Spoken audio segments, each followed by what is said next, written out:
Streaming all across the country, from Washington State to South Beach and the Northeast to the deserts of Arizona, to dive into all things football. You're listening to the B&E Podcast. Here's your hosts, Ed Donaldson and Brandon Simpson.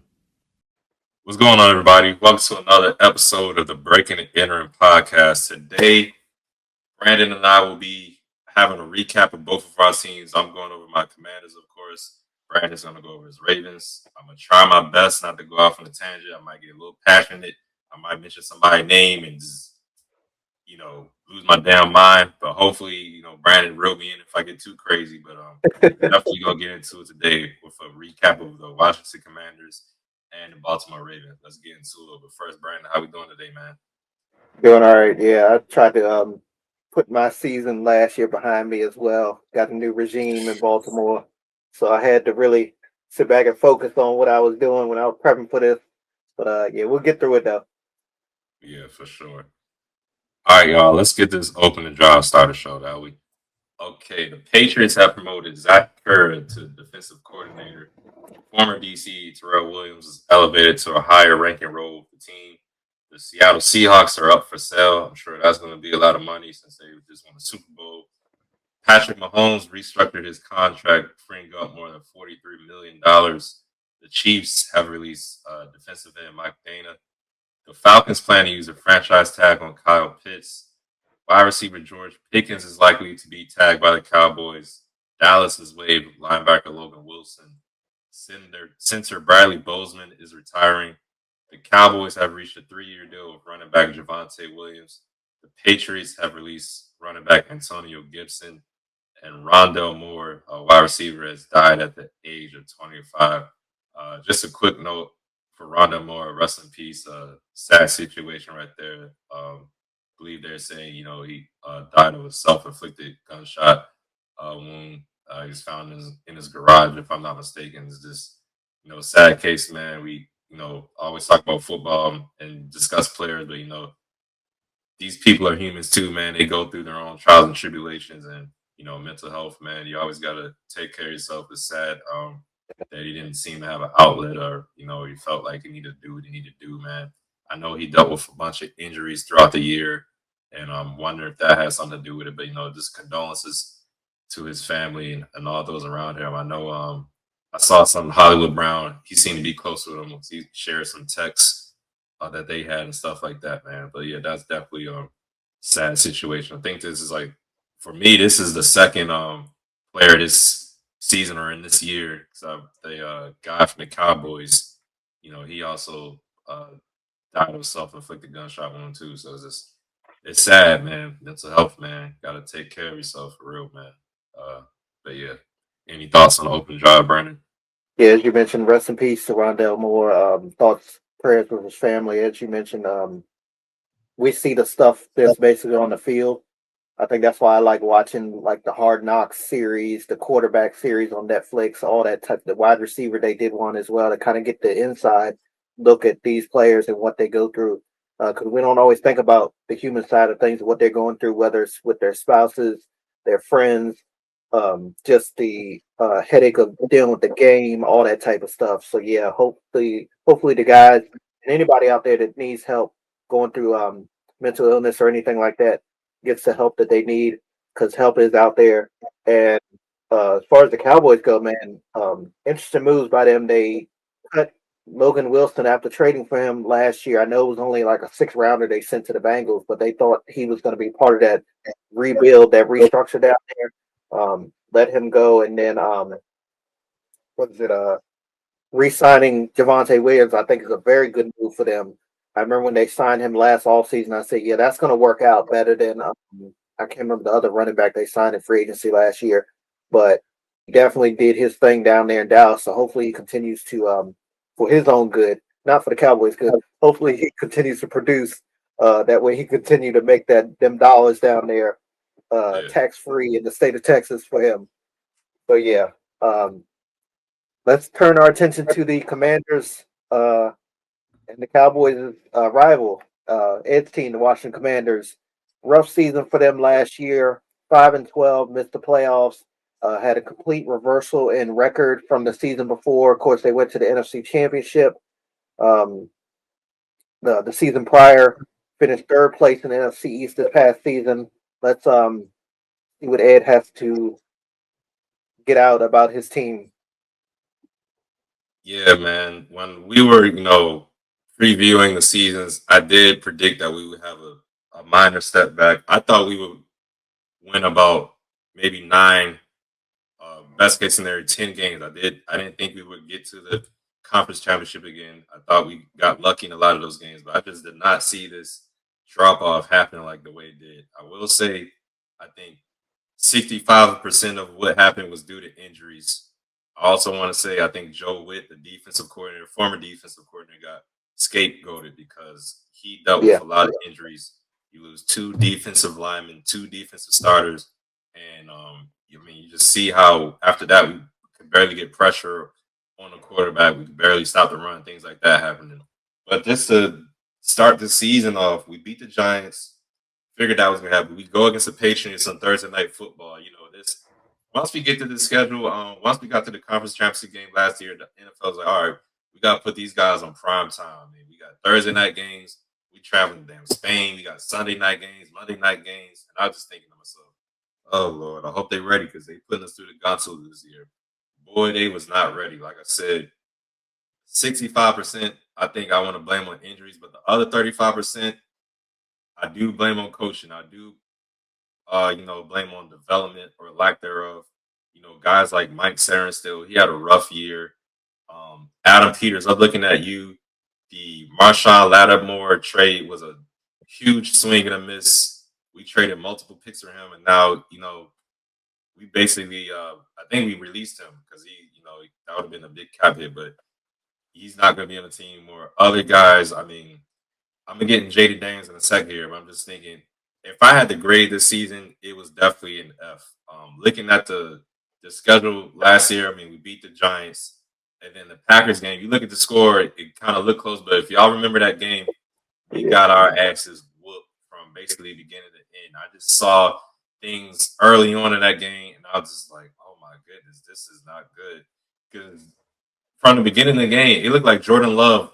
As soon as he hiked the ball, it was a pass play. He looking for Marshawn Lattimore. Where were we? Oh, there he is. And throw the ball his way. I'm like, bro, they are literally picking on Lattimore. And he was supposed to be like a shutdown corner. I mean, I don't know what happened. He fell off a cliff. It's like, I don't know if it was an injury or something, what it was, but even he wasn't that great when we picked him up because I know he had like a hamstring injury or something like that. But when he played, the defense, he was holding his own a little bit. He wasn't this past season before he got injured again. It was just like, dude, what happened? You're not the guy that we signed. And it's like, whoa, what is happening here? You got guys like Frankie Louvu. I mean, I don't know what happened to him. I'm thinking it's because of the injuries. Maybe he had to play a little differently. We lose Dorrance Armstrong, we lose Dietrich Wise, and maybe he had to play more out of position. I don't know, but it's just like he forgot. I had him on bonehead, play a couple of times. I remember specifically in the Packers game, him whiffing on Jordan Love, flying out of bounds, looking like a damn clown. I'm like, bro, what are we doing here? Just, from there, man, we did bounce back and beat the Raiders, but that Raiders game, if a lot of y'all remember, we lost like 3 secondary guards. We lost like Will Harris. I think he broke his or fractured his leg or something. But we lost a bunch of people in the secondary. The next game we play Atlanta, and then Atlanta kicks our butt. Somehow, we beat the Chargers the next week. We pretty much beat them thoroughly, but it was just bad. And another thing about that Packers game, that game we lost Austin Eckler, and I think that was a huge loss for Jaden Daniels' development and just the running back core in general, because I did think Ja'Cory Krosky-Merritt, being a late round pick, did have a good impact his rookie year, but you just see the year before, look at the tape with Austin Eckler. Jaden Daniels, he could check it down to him, or he was good in the pass game, but he could check it down to Austin Eckler, and Austin Eckler could make something happen. He could turn a 3-yard catch into like an 8, 9, 10-yard run after the catch because he's breaking tackles. And we also use him in a special team. He was like punt return, kick return. Once we lost him, and just that part of our offense never got under control. I mean, we barely used Chris Rodriguez. He would come in he wouldn't even play some games. He'd be a healthy scratch or he'd be on a damn practice squad. I never really figured that out. But the loss of Austin Eckler, I thought was really huge, and it was dent in Jaden Daniels' development. But man, dude, like I said, an F grade throughout the year. We get to the Bears game, and God, we know how that happened. We lose that game, basically, heartbreaking fashion, just the way kind of we beat them. Jaden Daniels and I think it was Ja'Cory Cross's Merritt Bill, as we all call him. They, having a fumble basically between the exchange between them two, and that pretty much was the game. Like right there, we lost that game. I think it was 25-24, and after that, we going on like a damn 8-game losing streak, and a lot of these games we getting blown out. Dallas Cowboys, we lose 22-44. Next week, we got the Kansas City Chiefs. Monday Night Football, by the way. We lose 20-7. Next week, Seattle Seahawks beat the hell out of us, 30-4. I think the score was like 30-0 at halftime. We had JSN he might as well just playing pitch and catch with Sam Darnold because we couldn't do shit with him. That's a game, of course, where Jaden Daniels dislocates his elbow. But even before that game, he's been banged up. I remember that Packers game. I think he hurt his knee or something because they was beating the hell out of him. And I was just pissed, like, bro, why is nobody sticking up for the quarterback? Because he was getting hit a lot of times. I thought, in my opinion, after the play or after he's got the ball in him, they shove him to the ground. I'm trying to figure out why, okay, lineman, let's, make it known that you ain't going to keep hitting my quarterback without nothing happens. Give somebody a forearm shiver or something, man. Like, y'all got to play more nasty there. I didn't like the way we allowed Jaden Daniels to get beat up. He was banged up a lot of the year. Even after the Seattle game, he came back. Well, I think it was against the Vikings. He gets hurt that damn game. He threw his interception, and he's trying to run after the play. Vikings player shoves him on the ground, and he's on the ground in pain again with the same injury to his arm, kind of. And then after that, we just shut him down. But he was banged up a lot this year. He missed a lot of games. It's just like, bro, what are we doing? Back to the beginning of the season. Sorry, I'm going off a little tangent here, but that Cowboys game, we were without 3 wide receivers. I haven't mentioned Terry McLaurin's name yet because we all know he was dealing with his contract issues to begin the year. I don't think he was around for most of the training camp, like participating in the team. Same for preseason. We get the contract signed, but he started dealing. I want to say it was a hamstring injury. I know it was a low body injury. I can't remember exactly what it was, but his chemistry with Jaden wasn't there, and then he was hurt throughout the year, and I'm kind of concerned now because older guy. He didn't really have too many injuries leading into this year. I know he dealt with turf toe the year before, but he didn't miss a lot of games. This year, he missed a lot of games. The Cowboys games I was just talked about, he was out. I think Debo was out. All like our 3 starting receivers out, and we made the Cowboys. I talked about it after that game. We made them look like the prime time Cowboys back in the early '90s when they had all their guys was winning Super Bowl. It's like, bro, we making these clowns look like world beaters out here. And it's just like we had a complete flip-flop from the year before where we were competing in some games, but not this year. I mean, the Detroit Lions, after the Seahawks game where we got the shit beat out of us in devastating fashion, it's Sunday Night Football, by the way, we go to Detroit, and they made sure to whoop our ass just for what we did to them in the playoffs. They beat the hell out of us like a damn drum. I'm all excited for this year. We got a Spain game. I was like, what? I've never been overseas before. I've never been the year before. This would be a good excuse to go to the Dolphins game against the Dolphins in Spain, in Madrid, Spain. I got my ticket back in September, early September. This is before Jaden gets injured. So after the Seahawks game, I was like, bro, you got to be kidding me. I don't even want to go to the game anymore because we lost about 3, 4, 5 games at this point. I'm like, I'm just going to go for it, just the experience. We lose that damn game to the Miami Dolphins. But at this point, I'm at the point now we out of it. So let's just keep losing games, which we did. These clowns want to come back against Denver and play good. Oh, now you want to play good. But they lose that game too. I think Mariota threw a pick at the end in overtime or something. They lose that game. Next game, the Vikings shut us out. They shut us out. We had J.J. McCarthy.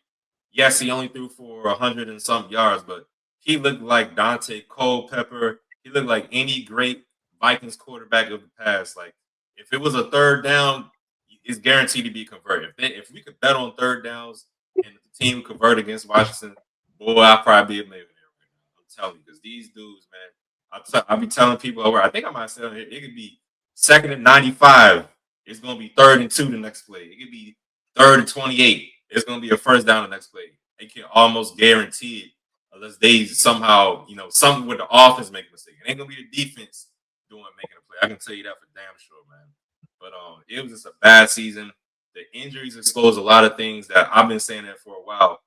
Yeah. Like you talk about your team, you can name a couple of players on your team that are like actual guys. Kyle Hamilton, he's a guy. I mean, all pro type of guy. He's gonna make some plays on our team. If you go on this Washington Commanders roster, specifically the defense side of the ball, you might have some names.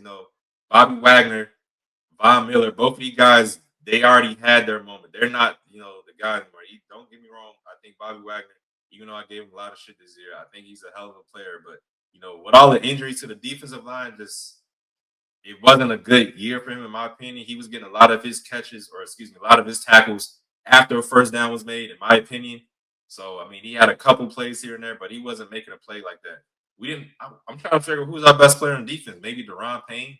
But even him, it's like he might show up every now and then. It's just we don't have any guys like a playmaker on the defense side of the ball, in my opinion. The rookie we had this year, Trey Amos, he kind of looked like he was gonna be right, but he gets hurt, man. I think we are a snake-bitten organization, in my opinion, but it was just bad year, man. The injuries definitely devastated us, but this roster, Adam Peters, you got some work to do, man, because I'm looking at the draft picks. Besides Jaden Daniels, no one's really like worked out so far. Mike Sarenstill, he had a good rookie year, but this year was bad.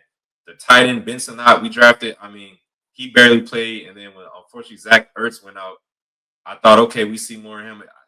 I didn't really see him like pop off the screen like that.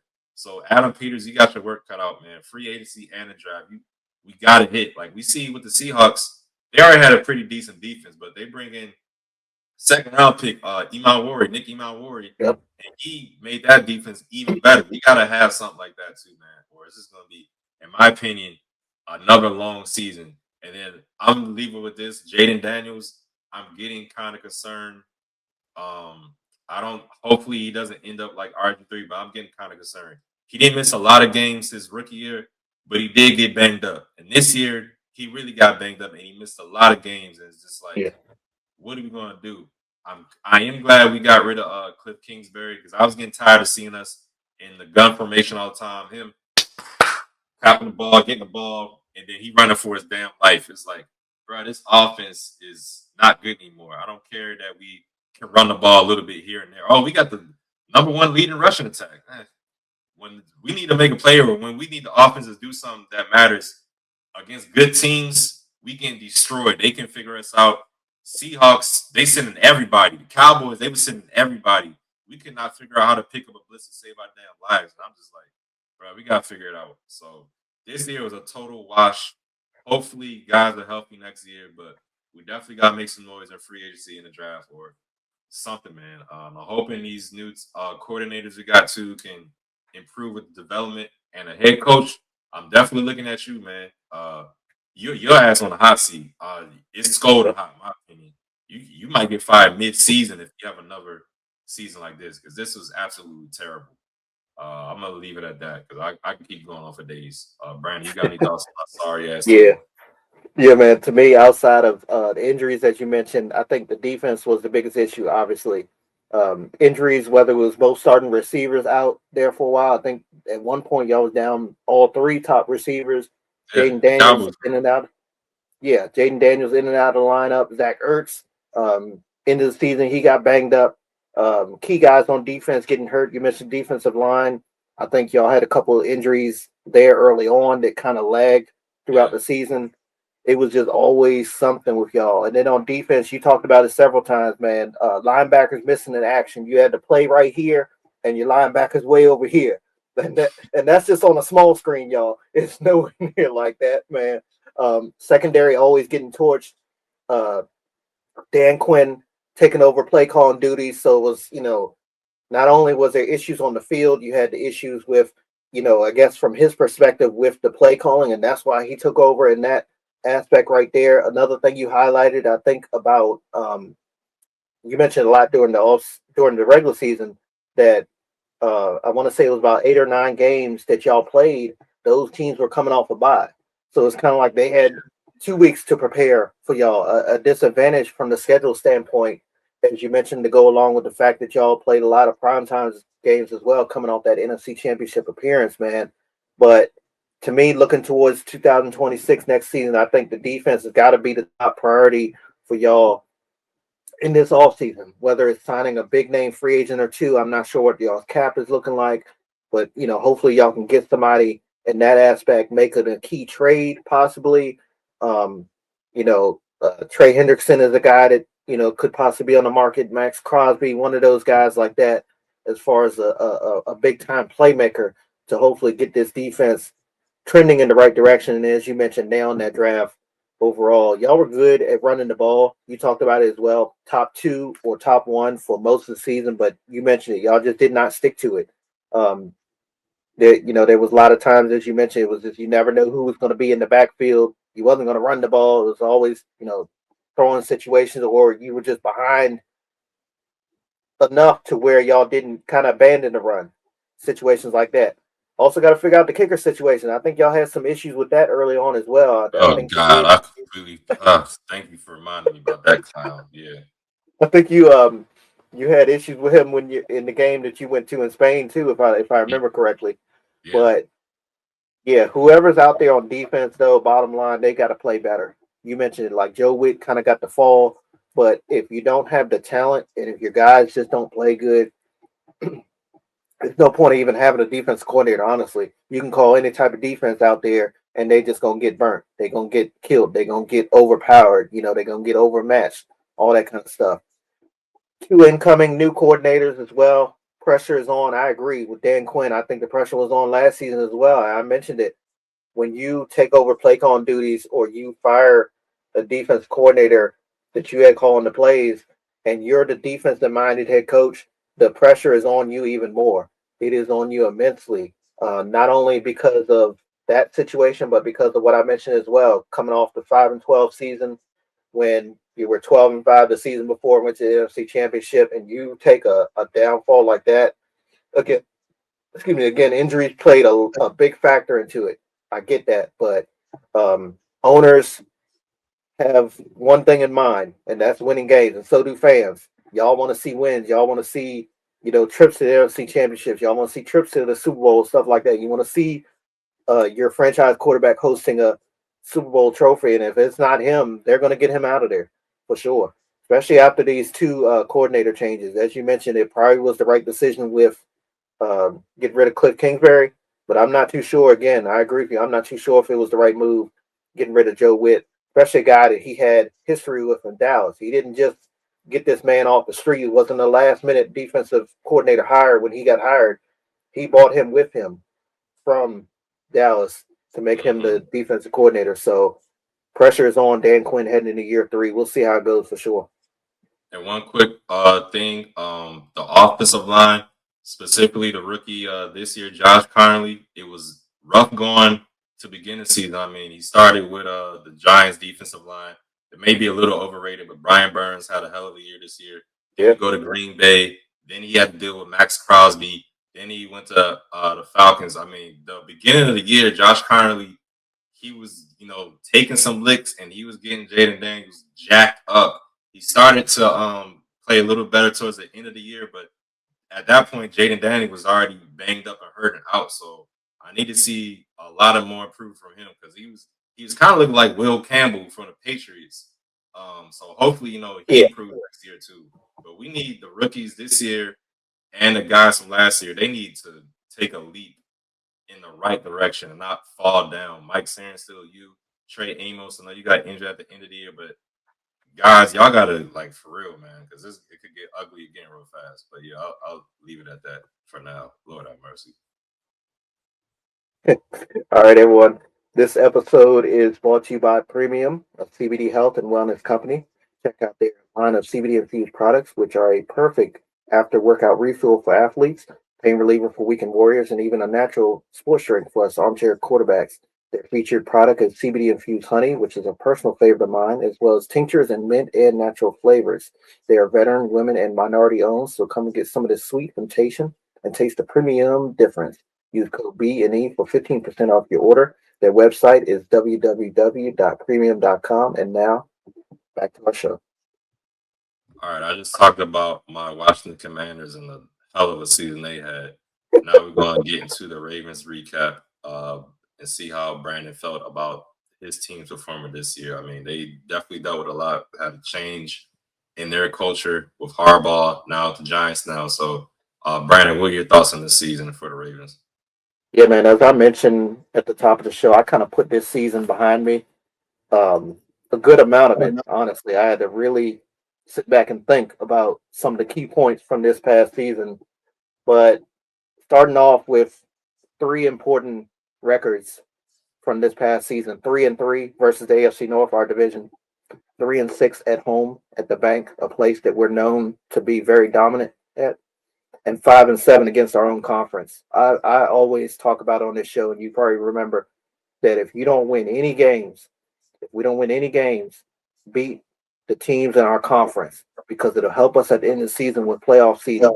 Obviously, your division is important as well, but when we have, no disrespect, but when we have Cleveland in the division, you have Pittsburgh, who don't have a steady quarterback, and Cincinnati, who, again, no disrespect, but Joe Burrow, you never know when he's going to be out there or not.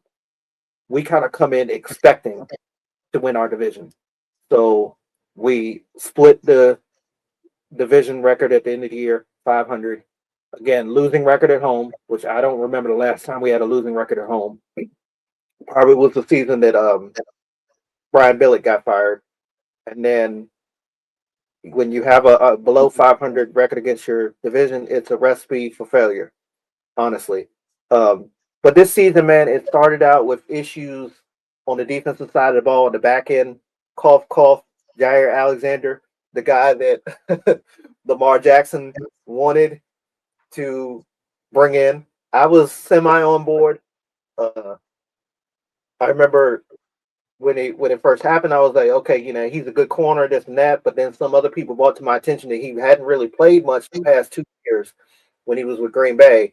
Issues came in early on. I think it was against Cleveland, I want to say, possibly that Buffalo game, the first game of the season, where he just got beat on that final drive. I think it was that Buffalo game, and that's how they came back and beat us. Then the issues transitioned to the run defense. We couldn't stop a lick versus Detroit in week 3, man. Kansas City ran the ball pretty good as well on us. And the passing game took a step back when Lamar Jackson got hurt, because somebody thought in their right mind that it was a good decision to bring in Cooper Rush, a guy who had a good record down in Dallas. Don't get me wrong. He was a solid backup down there, but two different styles of quarterback. Dak is that stand back in the pocket type quarterback. And that's why he worked well in that system as well as a backup. You bring him into Baltimore, where you have a running style quarterback, an athletic quarterback, and he just failed miserably. Plus, to mention the fact that the offensive line was some ass, especially the interior, which I'm going to get to shortly. It just made matters worse. So thank God they made the decision after the bye week to bring in Tyler Huntley and put him in. I think he started against Chicago and Miami, if I'm not mistaken. No, he started against Chicago. Lamar came back for the Miami game. And then also the run game had issues as well. So all four major aspects of both sides of the ball, or both aspects on both sides of the ball, had issues at some point throughout the season, man. But the biggest issues of all, similar to yours, injuries, which I'll get to all these in a moment and explain them all. Secondary and the lack of pass rush, offensive line, and of course blown leads and not finishing, which the blown leads and lack of finishing and missing the playoffs was part of the reason why, as you mentioned, we got a new culture, John Harbaugh out. In comes Jesse Minter. Injuries, man. The loss of Nnamdi Madubuike was substantial. I don't think we all realized it until definitely that Detroit game, when they just completely ran the ball down our throats. I think they had over 200 yards rushing against us, which was insane. And I remember going to that game, we previewed it, and I was like, man, if we could stop Jameer Gibbs and Amon-Ra St. Brown, I said, I think we got a chance in this one. And damn it, if they didn't go with David Montgomery down our throats and completely fooled my ass 100% in that game. But we also lost Travis Jones there for a while, our big defensive tackle there in the middle. So that was just, again, part of that issue with that run defense that I talked about earlier. Kyle Hamilton and Marlon Humphrey. As much as I talk about Marlon Humphrey, those two guys were in and out of the lineup as well. Marlon Humphrey is good in the slot, not good outside. Again, I'll get to him later. There was a time where we had like 8 defenders or so out, 8 starters out early on in those. I think in that first 4 or 5 weeks, we had a lot of defensive guys out. And then our rookie linebacker, Teddy Buchanan, who really came in and made a difference early on, one of the bright points in our draft this year, which we didn't have a lot, honestly, when you look back at their play on the field. He went out, lost him for the season. He was low-key making a push for Defensive Rookie of the Year. And I know, a lot of people may not agree with me on that, but I really do think that he was playing outstanding football there for sure. Again, LJ missed time. Isaiah likely missed time at the start of the season. That kind of put us in a slump. But I think the biggest issue of all, as far as injuries go on the offensive side of the ball, was Patrick Ricard. He missed, I want to say, about a good 7 or 8 games to start. Our All-Pro, probably honestly future Hall of Fame fullback there, the guy that, protects Lamar Jackson and makes holes for Derrick Henry. He was out several games. Transition to the secondary, man. Issue from the first game to the last, man. Minus the Cincinnati shutout, damn near every game we had at least multiple probably blown coverages in a game that even in that win streak, that 5-game win streak that, put some of them games on ice where we thought that we could have potentially lost that game because of the secondary. Literally every time I turned around, Marlon Humphrey was getting beat after Jair Alexander got pushed out the door, man. I remember last week, I kid you not, I was watching NFL Network and they was talking about Malik Willis, about where he's going to sign this offseason. And they showed about 2 or 3 highlights of him. And, of course, one was against the Ravens because he came in and played solid against us. And it was a play where he had a bootleg out to the right and Marlon Humphrey's like coming his direction, got fooled, and he like threw his hands up, and then Malik Willis is completely running by and going into the end zone for a touchdown. I'm like, oh my God, bro. And they just kept showing that highlight, man. But yeah, on the other side of the field, my boy Nate Wiggins, he was getting bullied too, man. I think he played solid throughout the year, but when he had to match up against those big wide receivers, DK Metcalf, y'all remember that first game against Pittsburgh? Like I want to say in the first half, DK had over 100 yards receiving. Then he got banged up. A lot of those passes were on either Nate Wiggins or Marlon Humphrey. And then Gilman, who we traded for, he did make a difference in that secondary. It allowed Kyle Hamilton to do more Kyle Hamilton Spider-Man type plays all over the place. But he missed a lot of tackles as well. So he's not exactly on a lot of Ravens fans' high list right now because, yeah, he did make a lot of mistakes as well. But at the same time, he did help the defense overall. No pass rush, man. All season long, no pass rush, man. We traded for Draymond Jones. That did help a little bit, but not that much. I think he had 4.5 sacks coming into with the point where he got traded to us. I can't remember how many he ended up at the end of the season. Mike Green, the 2nd-round pick, he did not have nearly the amount of impact that we thought he was going to have from that final year in college where he had 16 sacks. We ranked damn near at the bottom of just about every category on defense except for stopping the run, which, again, that recovered immensely after that Detroit game because, again, that Monday night debacle in Baltimore where they came in and ran all over us in our house, yeah, that was probably one of the worst defensive run performances I've seen out of our team ever. Offensive line, man. In particular, Andrew Voorhees and Daniel Faalele. There he is. Voorhees improved a little bit as time went on. He was still an issue. Don't get me wrong. He still needs to be replaced. I'm not sold on him moving forward, but Falele was like a turnstile, man, a swinging door, a big pile of wasted space just there. I don't know. You all have seen the videos. We've shown them on here. The guy, you have Lamar running out, running for a first down, and he's just look like a robot. I mean, you don't know what he's doing, bro. He is a free agent, and I will tell you that every Ravens fan that I know and every Ravens fan that I've seen online would agree that he is free to sign anywhere else in the National Football League. He can go to Kansas City and win the Super Bowl for all I care. As long as he don't come back to Baltimore, I don't give a damn where he go. Okay.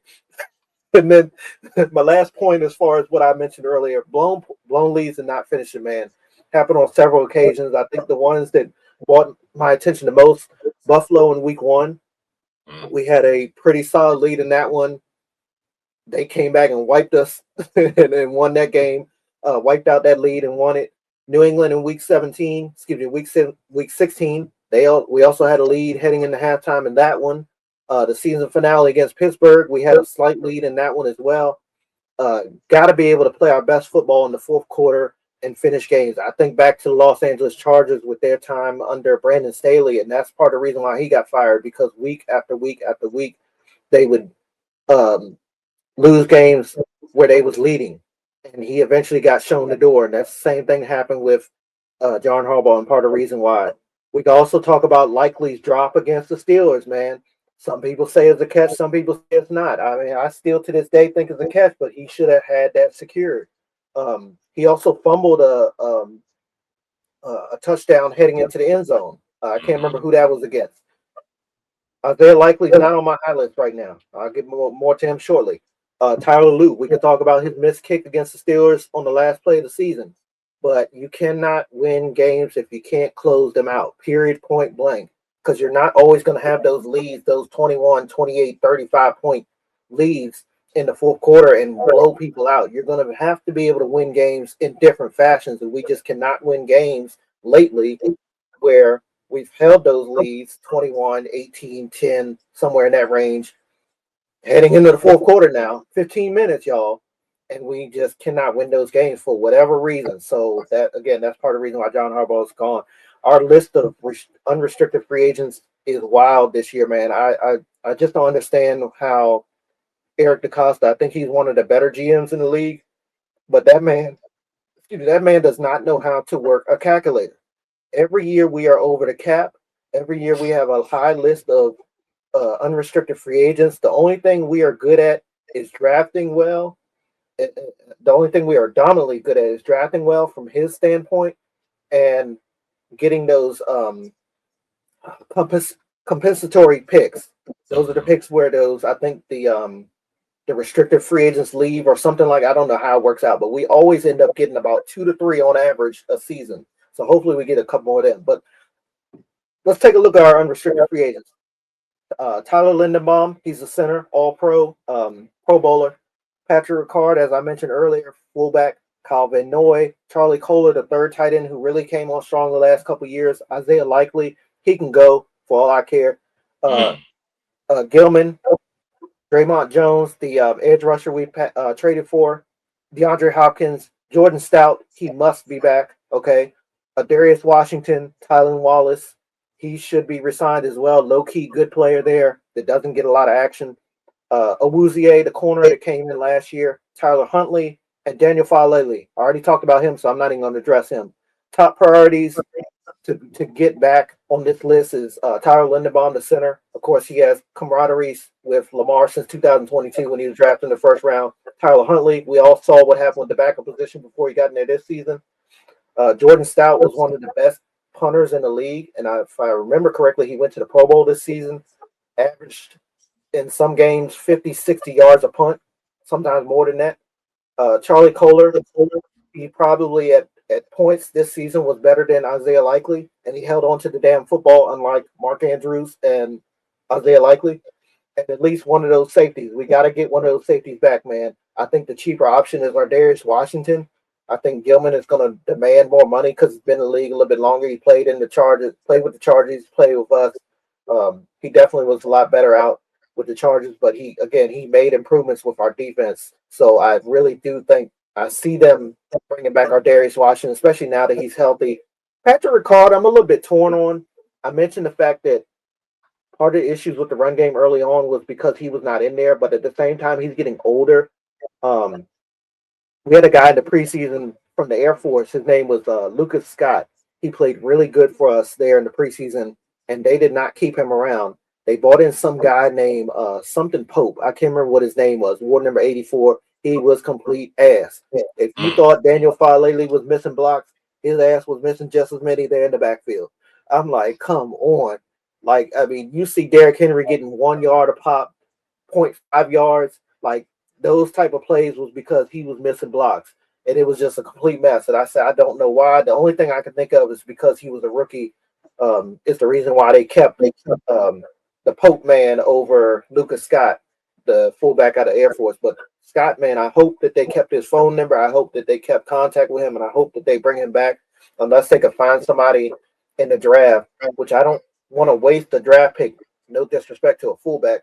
I don't want to waste the draft pick on a fullback when we got somebody that was on the roster. He knows the building. He knows the well, I know the playbook's changing, but he knows the system for the most part, where he could come in and fill the spot for. Because honestly, Patrick Ricard is probably going to gain interest from the Giants and the Browns, of course, because John Harbaugh went there, and our old offensive coordinator Todd Monken is the coach of the Browns now. So.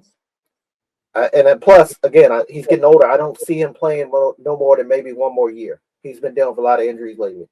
But yeah, looking towards next season, man, we just got to get off to a faster start. It's been like 3 seasons in a row where we either started 1-4, that 1-3 range. You know what I'm saying? Out the gate, that first month of September, where you get your first taste of football, we've been in that bottom category, 2-2, something like that. We got to get that 3-1. We got to get that 4-0 start after the season. I know we had an extremely tough start to the season. Buffalo, Cleveland, because of their defense. Detroit coming off a deep playoff run the season before, and of course Kansas City coming off a Super Bowl run, and they're always good. So that was the start of last season, but we got to be able to start faster, man. Pass rush and secondary got to improve. Offensive playmakers got to protect the football, man. LJ throws bonehead interceptions every now and then. You just look back and you're like, what? He fumbles every now and then. You're like, why don't you have 2 hands on the ball? You don't have the ball up your chest. He just has the ball out like that, just a free fall. The offensive playmakers got to be able to protect that pigskin for sure, man. OTAs, voluntary workouts, training camp, preseason, all is going to be vital this season more than ever because we have a completely whole new staff. So everybody's got to get used to that new voice in their ear. They got to get used to the new cadences. The defensive calls is going to be different. The offensive playbook, I think the offense is going to be a little bit faster with this Ben Johnson style coming in with Declan Dole. So all that's very critical, man. Our first round pick, I think, is likely going to be an edge rusher. Obviously, that's a position of need. I think we have a better shot of getting an edge rusher and developing him and him doing better than us getting a guard, which is probably our second most biggest need heading into the draft, likely, because we don't do a lot in free agency. So I'm not expecting us to go out and sign somebody. We'll sign somebody like the 3rd or 4th day in free agency when the deals are really have dropped in value. In all likelihood, it'll be a veteran. But and they also say that this draft is deep on edge rushers as well. So that's something that we need. I think at 14 we got a prime position to land one of those top edge rushers, because usually in that 7 to 10 range, where those picks tend to be kind of reaches and guys that you don't think come off the board, and some of those better guys end up falling to the later parts of the first round. So hopefully, again, 14 is not a bad pick to have in the draft to get somebody that you really need. But I do imagine a lot of our picks are going to be in the trenches. Again, we have issues with edge rusher. We have issues with left guard, right guard. I know Rosengarten struggled a little bit at right tackle, and then I think Ronnie Stanley will be back, but I'm sure they're going to want to restructure his contract because he did miss a little bit of time this year, not as much as in years past, but he's not getting any younger either. So it may just be another good year to hit that reset button and start fresh on that offensive line and hit. I honestly do think it'll be about at least 2 new starters on the offensive line, if not 3 for sure, when the regular season hits. But yeah, man, we had a press conference, man, last week. They introduced our offensive, defensive, and special team coordinators. Declan Dole, he basically said that he expects all the guys to be there for voluntary mini camps or whatever. And he called a lot of heat on national media and Ravens fan pages, and they're like, "Oh, he's called out Lamar Jackson because Lamar's never there, and this and that." And people were arguing whether he was calling out Lamar or not. But I'm like, he kind of makes sense. What he said after that was, "You say you want to win championships. You say you want to go deep in the playoffs. You say you want to win, Super Bowls, all that type of stuff. This is where it starts. You got a new system. We all got to learn each other. We're gonna have new players somewhere because it's not going to be the same 11 guys starting on offense as it was last year. The only teams that usually do that are the teams that make deep playoff runs or go to the Super Bowl. So it's very important. And I agree with what he said. These guys want to win. They need to be there. And then I know it's voluntary. And for Lamar Jackson, I will say this. If you don't go out there, you don't go out there and hit the field, at least show up because they're going to ride your ass even more than the fact of all of his playoff losses, heading into a season with a new offensive coordinator, a guy who's the same age as you. If you don't show up to that, they're gonna get you even than before. On the defensive side, on special teams, Anthony Levine, he played special teams for several years. Number 41, he was a great special teams player. I think him and Rashawn Slater, or I think whatever Slater's name is, used to play for the Patriots. Number 18. Those were the 2 best special teams gunners in the league for the longest time. So he was a like a special teams coach last year. He officially got promoted to special teams coordinator this year, and he was at the press conference like a kid in a candy shop. He was thanking Steve Bisciotti, he was thanking Eric DeCosta, he was thanking Jesse Minter for hiring him and stuff like that. And he really didn't have much to say besides that. Besides, he talked about some of the guys, some of the other special teams coordinators in the past that helped him along the way. But Anthony Weaver, this is the last point before I end it off. They asked him a question about how he felt about not calling plays because Jesse Minter's going to call plays on the defensive side and, of course, be the head coach. And he was like, "Man, when you talk about defensive coordinator positions in the National Football League, this is one of the premier positions that you want as far as defensive coordinators because of the history of the defense here." And then he started naming players, man. He said, Kyle Hamilton, of course, we know what he can do. He's just, that X factor, that chess piece where you could just put anywhere. He mentioned Nate Wiggins. He's a young up and coming corner. He mentioned Roquan Smith, who struggled at the beginning of last season, but definitely made a push from like the October point on and really stepped up his game. He did not mention Malachi Starks or Marlon Humphrey. And I was like, at first, I didn't think about Malachi Starks, but then I also remembered like Malachi played, he showed flashes, don't get me wrong, but he didn't play as good as the hype was of him coming out of Georgia. Like everybody on tape, as soon as he got drafted, "Oh, you got Malachi Starks, he's going to be this and that, all that kind of stuff. Him and Kyle Hamilton going to do this." He was good, but you could definitely tell he was a rookie.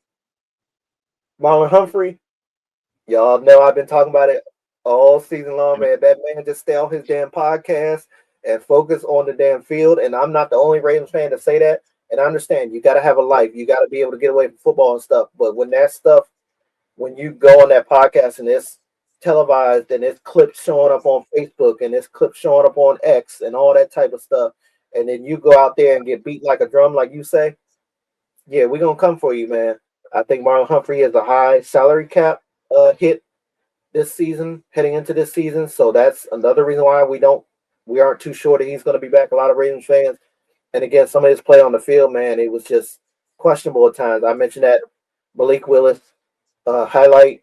It was several occasions. I think, again, DK Metcalf had himself a couple of big plays against him as well. A couple other guys throughout the season, man, that really put in work. I think Houston wide receivers, man, when CJ Stroud came in there. I was going to mention that. he threw like 4 touchdowns on us. Marlon was he was out there. He was part of the issue. And again, I think that the number one corner for sure is Nate Wiggins. He's exceeded Marlon Humphrey in that aspect, and I think he exceeded him early this season, if not late last year in his rookie year.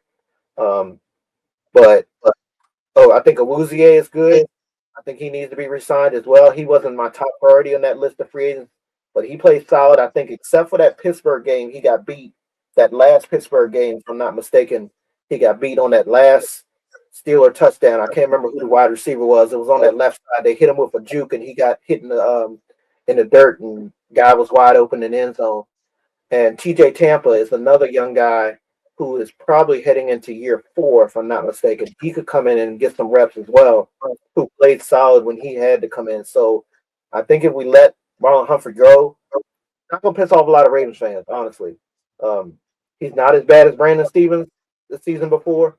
He's not as bad as Daniel Faalele on the offensive line, but he definitely got some issues to clean up as well. But I'm looking forward to seeing what Jesse Minter does, his new coaching staff. I am a little bit concerned because it's been a while since we had this much turnover.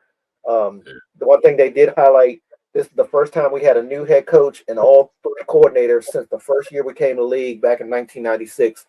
It's always been we either had the coach and the coordinator. Like when Billick got hired, one of his coordinators was still there from the year before, or one of the old coaches. And same thing with came in. I think Rex Ryan was the Billick's defense coordinator. He stuck around because the defense was still good when Harbaugh got hired, and he just had to get a new offense coordinator. So it's a whole new team. I am, again, a bit concerned as far as the little things like calling timeouts, clock management, stuff like that. Will Jesse Minter be able to focus on the team as well as calling defensive plays? What is he going to do when if the defense starts struggling like we have been in the secondary last couple of years?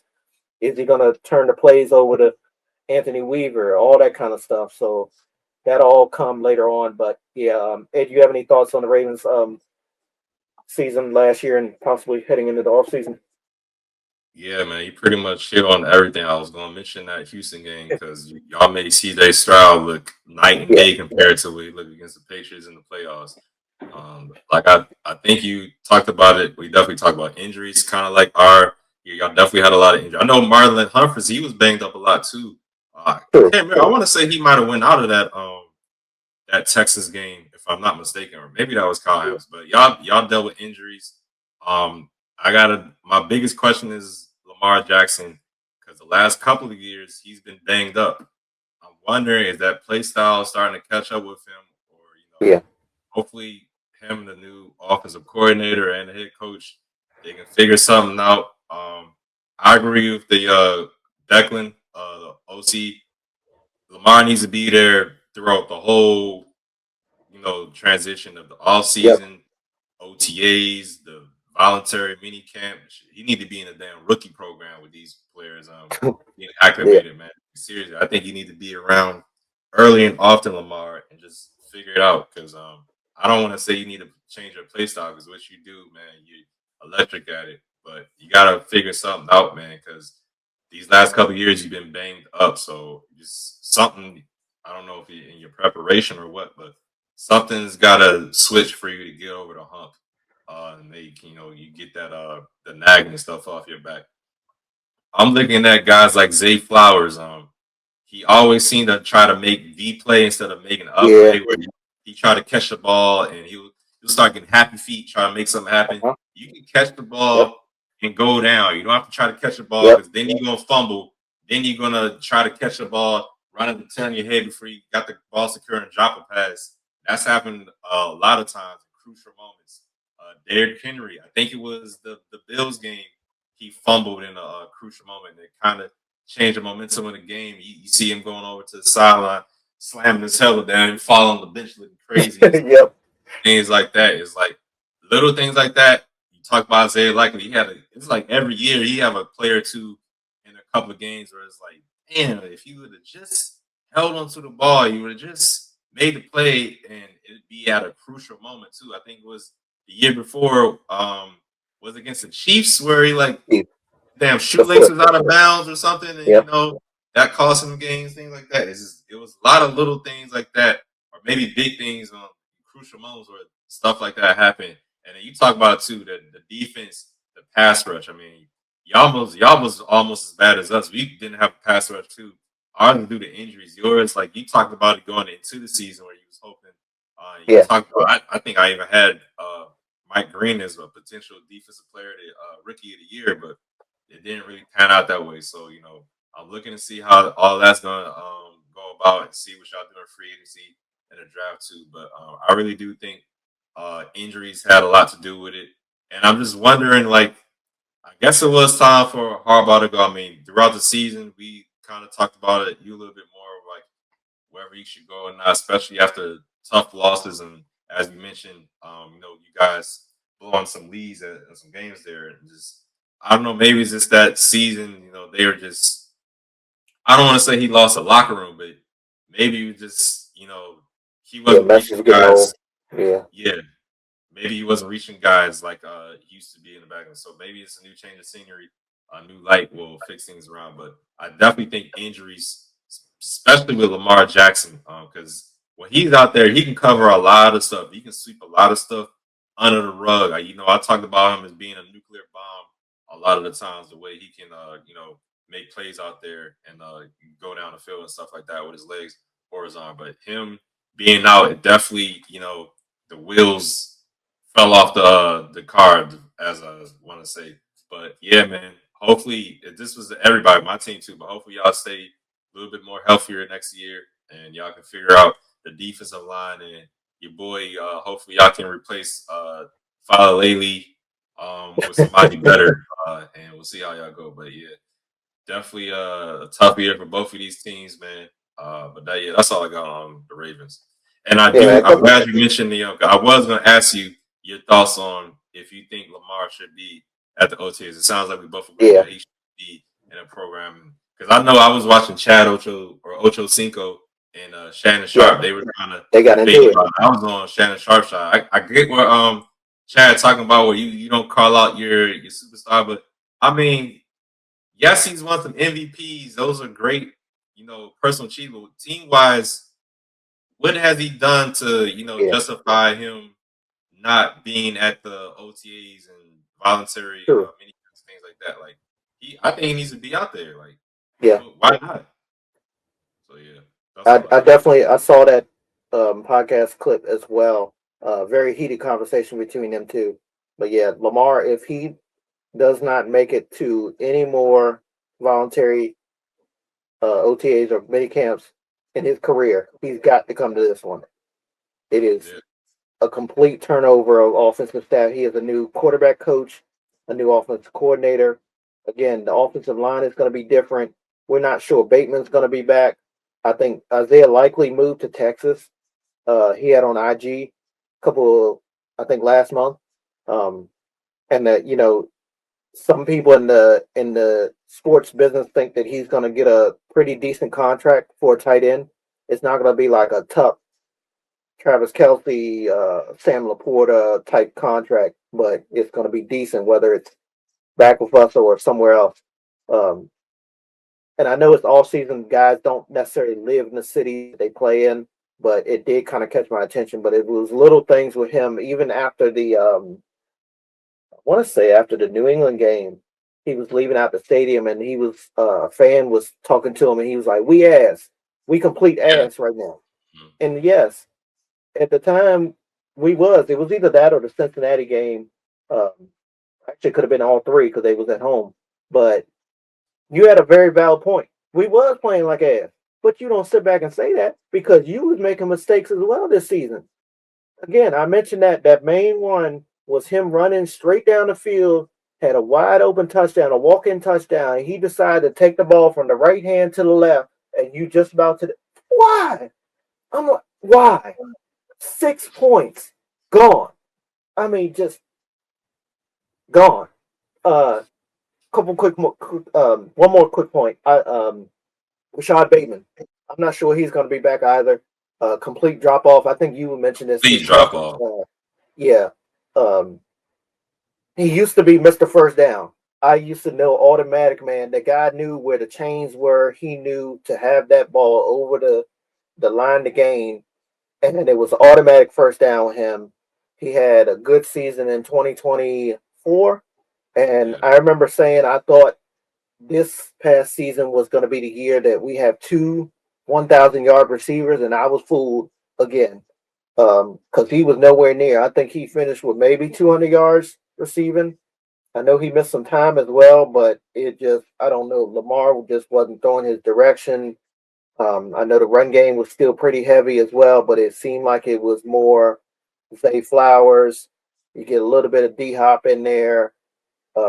Andrews was on and off. And of course, the main thing, Lamar missed a lot of games as well. When Cooper Rush was in there, we could not get anything going to anybody. So that was part of the issue. When Tyler Huntley came in, it was more so him using a lot of using his legs a lot. He did have some plays through the air, but yeah, I think it's a pretty good chance that Rashad Bateman gets traded.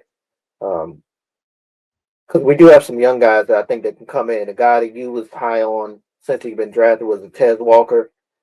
I think he'll be heading into year 3. LaJohntay Wester. Wester as well. Yeah, that's what it was.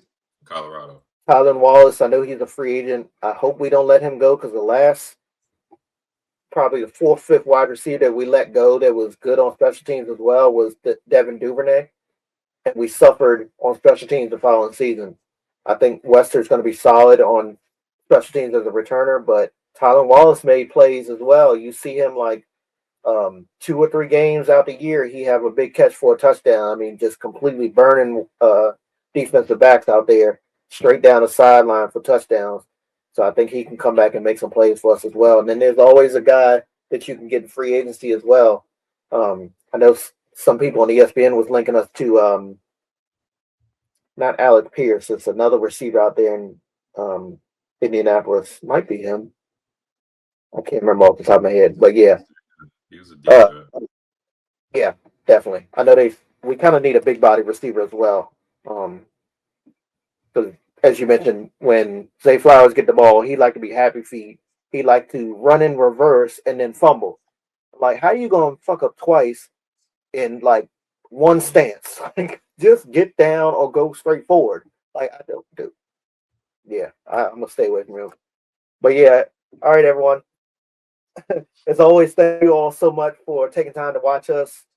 Please hit the subscribe button, like, comment as well. We'd also love if you follow us on IG at B&E Podcast and on X, formerly known as Twitter, as Podcast B&E. We'll be back later on this off-season with free agency hits to highlight some of the biggest off-season moves. Can't wait for that. Of course, the NFL Scouting Combine starts on Thursday in just a few days.